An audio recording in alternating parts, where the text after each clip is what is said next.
Welcome friends, मैं अभिजीत। चलिए हम लोग का प्राइस एक्शन क्लास को कंटिन्यू करते हैं।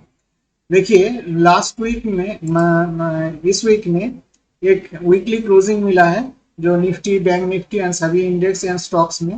एंड जो वीकली क्लोजिंग मिला है अभी वीकली चार्ट हम लोग निफ्टी 50 में एनालिसिस करेंगे। एंड वीकली चार्ट में क्या दिख रहा है हम लोगों को दिख रहा है लास्ट वीक में एक positive green size candle and इसके बाद इस वीक में एक हैमर टाइप कैंडल।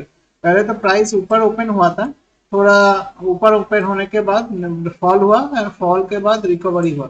अगर ये जो रिकवरी को आप अगर आप देखेंगे तो लगभग लगभग 60% से ज़्यादा ये जो फॉल हुआ है इधर इधर तक, ये फॉल 60% से ज़्यादा रिकवरी करके क्लोज किया है निफ्टी 50।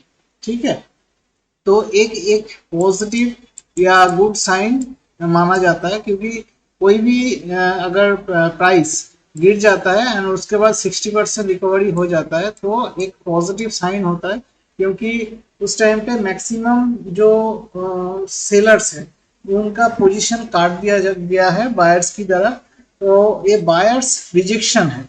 ठीक है, बायर्स ये बॉटम से बाई करते हुए गए तो ये बायर्स रिजेक्शन कहलाता है। एंड बायर्स रिजेक्शन की वजह से ये पॉजिटिव एक साइन होता है।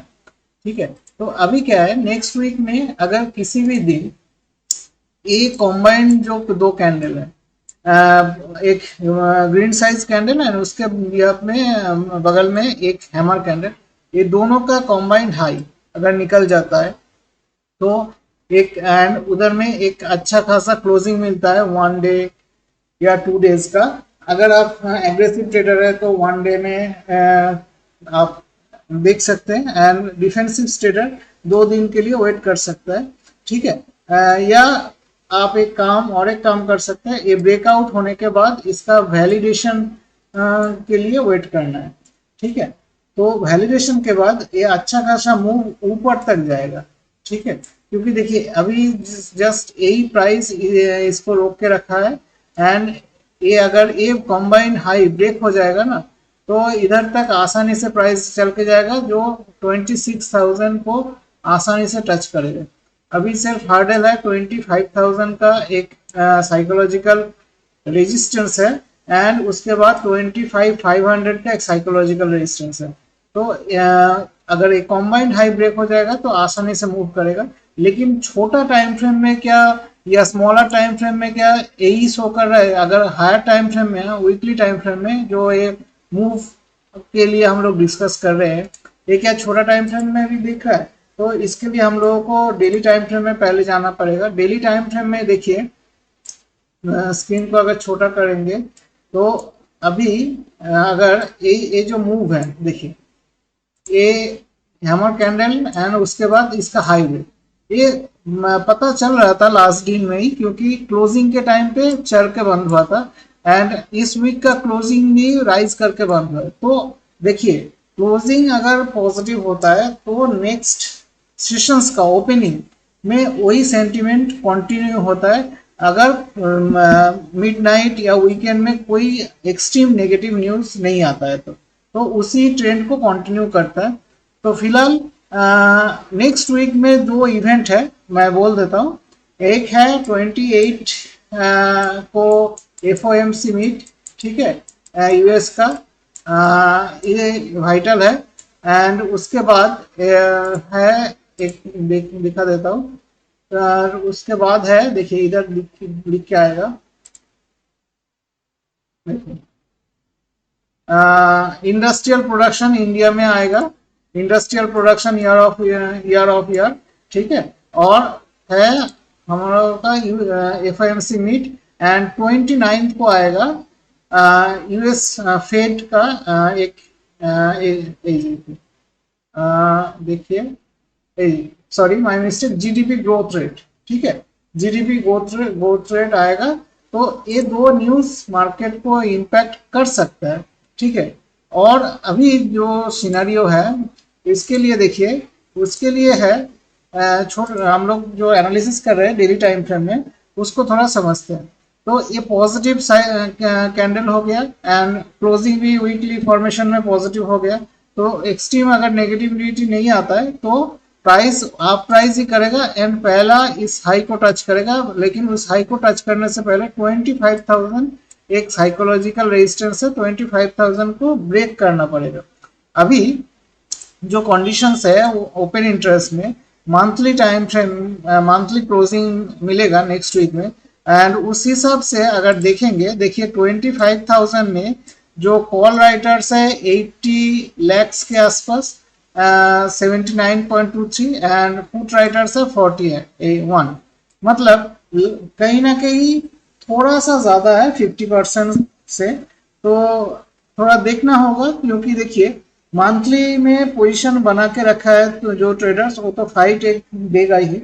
अगर फाइटिंग में पुट राइटर्स जीत जाता है या इधर पुट राइटिंग बढ़ने लगता है इधर घटने लगता है, तो उस टाइम पे आसानी से 25,000 ब्रेक हो जाएगा। लेकिन नहीं तो और एक काम हो सकता है जो इस वीक में हुआ है, वो है कि रेजिस्टेंस के बगल में, ठीक है, ये 25,000 एक रेजिस्टेंस लाइन है, रेजिस्टेंस के पास जाके रेजिस्टेंस को ब्रेक ना करके जस्ट कंसोलिडेट करेगा या टाइम गुजरेगा, उसके बाद 25,000 ब्रेक करेगा। एंड अगर उस टाइम पे 25,000 ब्रेक करेगा तो ये जो हायर साइड में ये जो रेजिस्टेंस है ये आसानी से ब्रेक हो जाएगा। उस टाइम पे ये ब्रेक होने के बाद ये वाला टारगेट इजीली अचीवेबल होगा, और उस टाइम पे साइकोलॉजिकल से सपोर्ट रेजिस्टेंस थोड़ा सा हडल क्रिएट करेगा, उसको उतना ज्यादा एग्रेसिव सेलिंग उधर से नहीं आएगा। लेकिन अगर किसी वजह से अगर नेगेटिविटी आता है तो देखिए ये जो हैमर कैंडल है यही लास्ट बाइंग प्राइस है, इसकी इधर से प्राइस अभी चल के जा रहा है, एंड ये जो लास्ट टाइम पे हाई लगने से पहले स्विंग लो लगा था उसको एक बार रिटेस्ट कर चुका है, एंड ये लो अगर ब्रेक हो जाता है एंड वैलिडेट होता है तो पहला टारगेट इस कैंडल का लो, एंड इस कैंडल का अगर लो ब्रेक हो जाता है तो प्राइस आसानी से ये सब सपोर्ट लेवल तक चल के आएगा, एंड इधर से ये जो गैप में सपोर्ट मिलेगा, ठीक है, ये यही सपोर्ट काम करेगा। अगर ये सपोर्ट भी फेल होता है तो इस लो को आसानी से टच कर सकता है।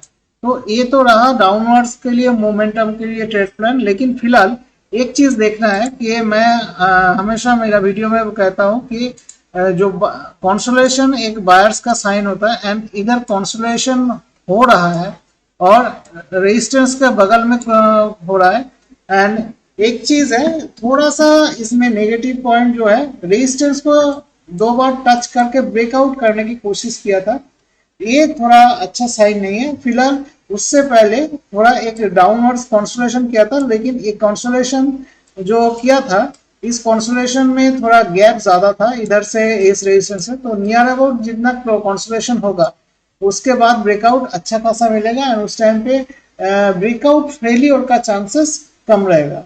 तो गाइस निफ्टी 50 में पॉजिटिव साइन है, एंड इस पॉजिटिविटी में जो ऊपर में जो मूवमेंट है उसको हम लोग डिराइव कर लिया, एंड डाउन अगर वर्ड्स मोमेंटम होता है तो कहाँ कहाँ सपोर्ट मिलेगा तो वो भी हम लोग अभी डिस्कस कर लिया।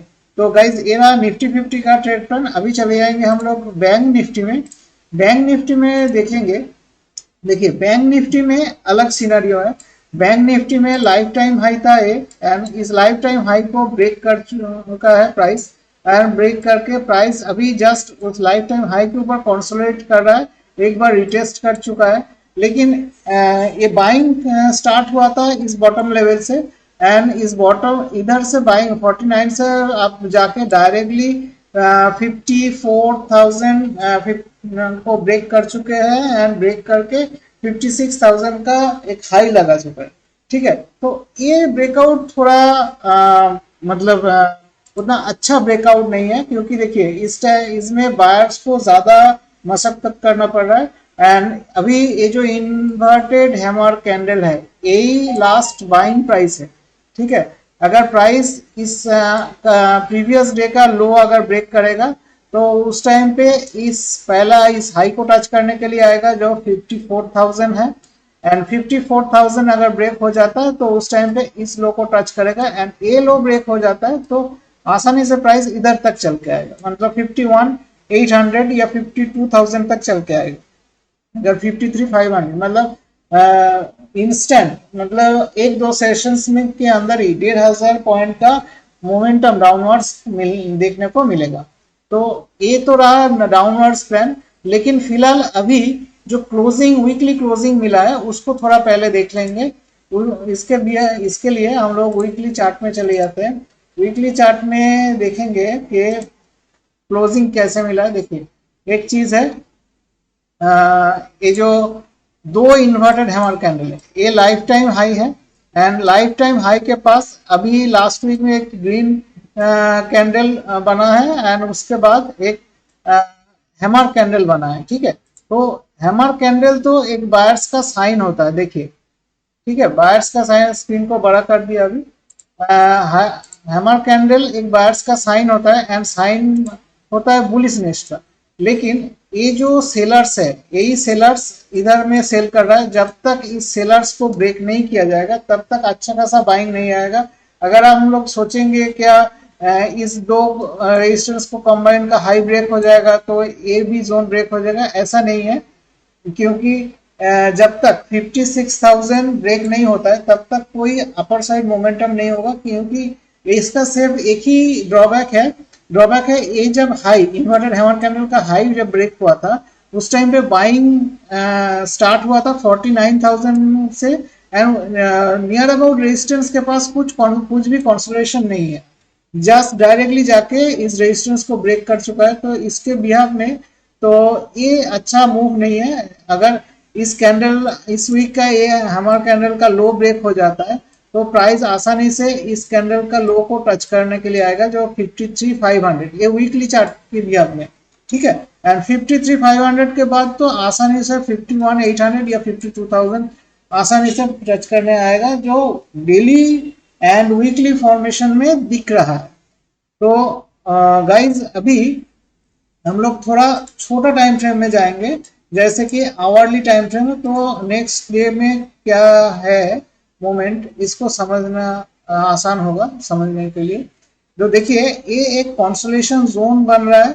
कॉन्सोलेशन जोन का ये एक लोअर लेवल है, एक लिक्विडिटी स्वीप होके फिर अंदर आ गया है प्राइस, एंड क्लोजिंग पॉजिटिव मिला है लास्ट वीक में। Weekly closing positive, daily time frame में भी पॉजिटिव है, एंड आवरली में भी पॉजिटिव है। तो पॉजिटिव साइन होता है। अगर पॉजिटिव साइन में इस हाई ब्रेक होने के बाद छोटा छोटा टारगेट ही अभी अचीवेबल है, तो इस टारगेट को अचीव किया जाएगा। इस हाई को, ये हाई ब्रेक होने के बाद इस इन्वर्टेड हैमर कैंडल का हाई अचीव होगा। उधर से प्राइस एक रिवर्स कर सकता है, क्योंकि देखिए प्राइस जब इधर से गिरा था पहली बार इसको टच करने के लिए जाएगा, लेकिन एक पॉजिटिव साइन है क्या, नियर अबाउट रेजिस्टेंस के पास एक अच्छा खासा कंसोलिडेशन टाइम गुजरा है, तो इसके बिहाफ में प्राइस में उतना एग्रेसिव सेलिंग नहीं आएगा। ऐसा नहीं कि रिवर्सल दिखेगा नहीं, रिवर्सल मतलब थोड़ा प्रॉफिट बुकिंग, रिवर्सल नहीं प्रॉफिट बुकिंग, माय मिस्टेक, तो करेक्शन कर ली। प्रॉफिट बुकिंग तो थोड़ा देखेगा जब इसको प्राइस जाकर एक बार टच करेगा पहली बार। ठीक है, क्योंकि देखिए जब इधर से प्राइस गिरा है तो इधर तक गिरा है, उसके बाद प्राइस ऊपर तो गया है, एक कंसोलिडेशन कर रहा है। कंसोलिडेशन एक अच्छा साइन होता है रेजिस्टेंस के पास।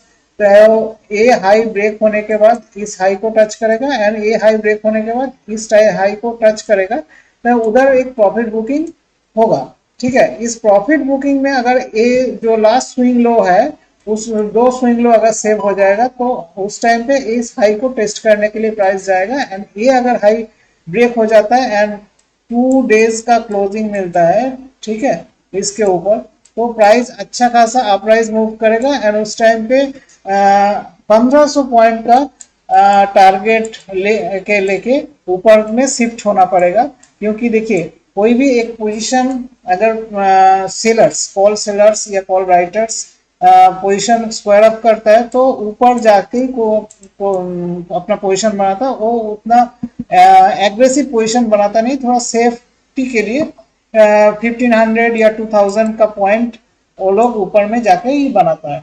तो इसके लिए प्राइस को चलने में आसान हो जाता है ऊपर जाने के लिए। एंड डाउनवर्ड्स के लिए क्या प्लान है, डाउनवर्ड्स के लिए फिर से एक बार बोल देता हूँ, और भी टाइम फ्रेम में ये अगर ये लो ब्रेक हो जाता है, लो ब्रेक होने के बाद इस लो को टच करने के लिए प्राइस पहली बार आएगा, एंड उसके बाद ए ब्रेक होने के बाद इधर तक आएगा, एंड ए ब्रेक होने के बाद प्राइस इधर तक आ जाएगा 52,000। तो उधर से अगर प्राइस थोड़ा सा रिवर्सल लेके फिर से ब्रेक होता है तो डाउनवर्ड्स मोमेंटम आएगा। एंड ये ब्रेक होने एक्चुअली देखिए, ये अगर प्राइस ब्रेक हो जाएगा ना, यही लास्ट बायर्स है जो प्राइस को रोक के रखा है। ये इधर अगर ब्रेक हो जाएगा तो ये अचीवेबल इजीली होगा। एंड ये ब्रेक होने के बाद ये लोअर लेवल तक प्राइस आसानी से चल के आएगा। ये इसके बीच में तो कुछ सपोर्ट अच्छा खासा नहीं है। ठीक है, तो गाइज ये रहा निफ्टी और बैंक निफ्टी का price action analysis. And next week के लिए क्या मोमेंटम हो सकता है, इसके लिए आपको एक गाइडलाइन मैं आपको सिखाया। तो गाइज इसमें अगर कुछ डाउट रहेगा, कुछ क्वेरीज होगा तो आप कमेंट्स बॉक्स से कमेंट्स करके पूछ सकते हैं। एंड और एक चीज है, अभी जो लेवल हम लोगों ने डिस्कस किया, ये कोई बाय सेल रिकमेंडेशन नहीं है। कुछ भी ट्रेड या पोजीशन बनाना है पहले खुद से एनालिसिस कर लीजिएगा ना, आपको जो फिनेंशियल एडवाइजर है उनके साथ डिस्कस करने के बाद ही कुछ ट्रेड या पोजीशन मार्केट में बनाइए। और एक चीज है, अगर आप इस चैनल में नए हैं और पहली बार देख रहे हैं तो वीडियो को थोड़ा लाइक शेयर एंड सब्सक्राइब कर दीजिएगा, इससे हम लोगों को मोटिवेशन मिलता है। एंड जो पुराना व्यूअर्स है तो उनको भी रिक्वेस्ट है थोड़ा लाइक कर दीजिएगा, इससे हम लोगों को और भी खुशी होता है। तो थैंक